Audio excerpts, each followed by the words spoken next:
power of your subconscious mind. Why do some people have an amazing life filled with success, while others seem to be stuck forever in a rut? Do they work harder than everyone else? Are they more deserving than the majority of us who struggle every day? No, it's not that at all. It all boils down to knowledge. The more we know about how our minds work and how we can use them to create success, the better chance we have of living a fulfilling life. You may have heard that we humans only use a tiny portion of our minds. If that's true, imagine how much more successful you could be if you learned to use 100% of your mind. How does our mind work so that we can change it? How can we use our minds to create success in any way we want it? How can we focus and have a stronger mind to succeed in what we want in life?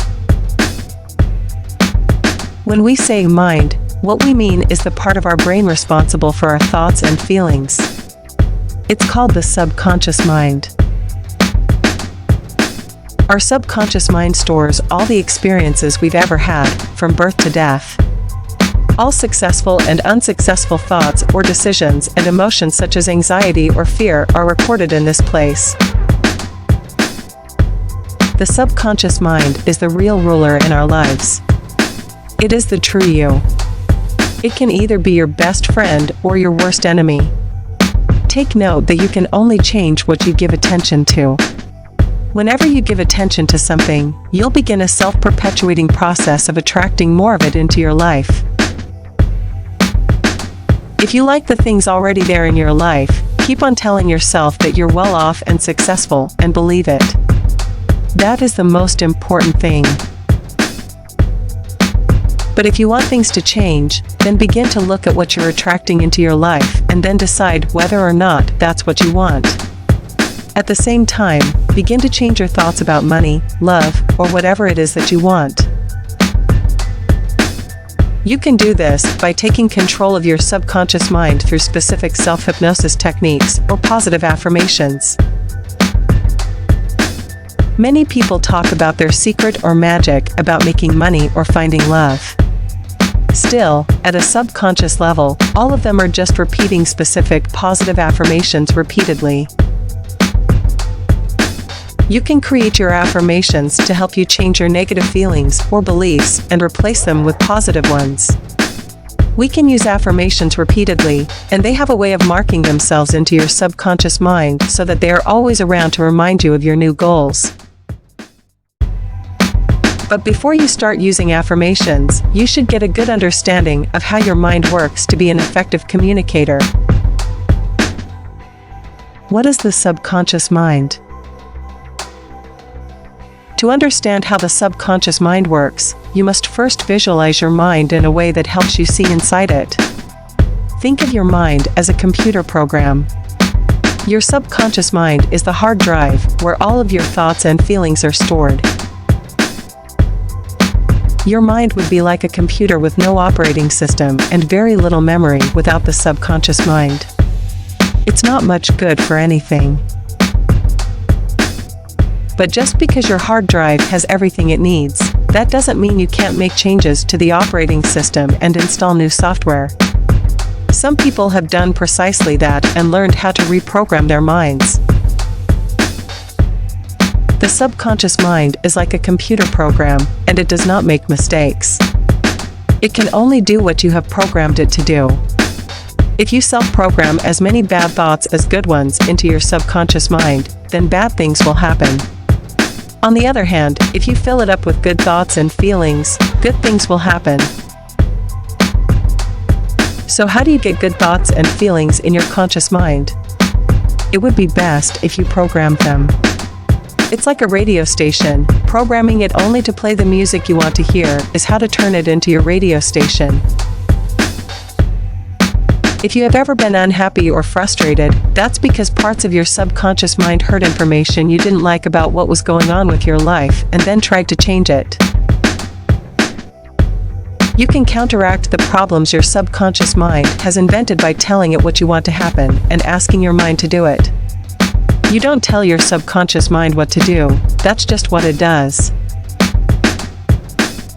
You ask your subconscious mind to change how you feel about someone or something, and then the result is what you will get. If you're not happy with how things are going in your life, find out why by asking yourself what you've been getting in exchange for all those feelings of unhappiness. The answer is probably programmed somewhere in your subconscious mind. Ask yourself why you're unhappy, and find out when and how your unhappiness started. Most of the answers to these questions will be in your subconscious mind, where they will be a part of the programming and cannot be changed. But you can erase some of the answers if you only ask yourself the right questions. The secret is to get your subconscious mind to think it is doing something it is not, and then do what you want. There are several ways to ask your subconscious mind to do something. 1. One of the most common is to visualize yourself performing the action you want to do. 2. Another way is to imagine a thought or feeling you want and then replace it with a feeling or thought you want instead. 3. You can also have your subconscious mind perform an action with little or nothing to do with what you're trying to achieve. For example, you might want to feel better and might have a problem causing you to feel bad. Instead of visualizing how you want to feel, ask your subconscious mind to imagine the happiest time when things were going well in your life. Then ask it to bring that time into your present life now. The subconscious mind will often do just what you want if you tell it how. It doesn't know any other way. You get results usually faster than if you think and talk about them, too. The power of your subconscious mind is quite impressive. You can program it to do almost anything you want it to do. Understand how much influence the subconscious mind has. A good example of subconscious thoughts. Take note of all the times in the day when something you don't like happens, or when someone says or does something that upsets you.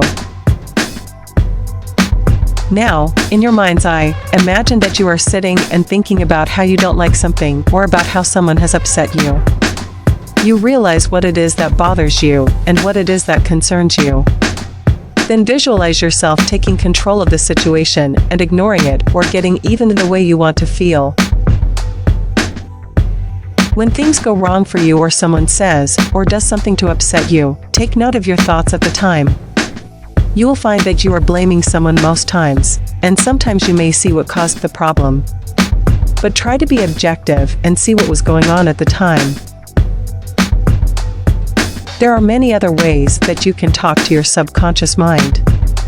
You may want to try speaking in a very low voice when you ask questions so your conscious mind can't hear it, because then the answer will come from your subconscious mind itself, and you won't know if it's coming from your conscious or subconscious mind.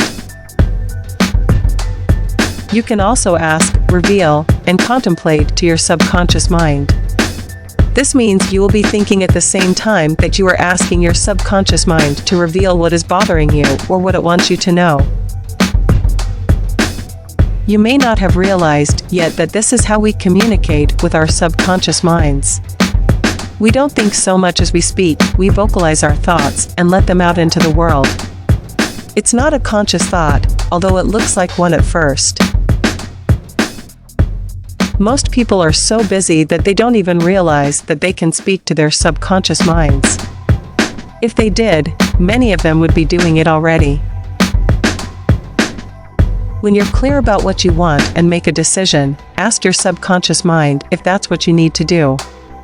Then whatever the answer is, make sure it is in alignment with your goals or desires. In summary, the subconscious mind is the true ruler of your life. Your subconscious mind will do what you tell it to do. Your conscious mind can tell it what to do or think about. Your subconscious mind doesn't have a choice and will always obey you if you know how to communicate with it in a way that's not too far out there or too complicated.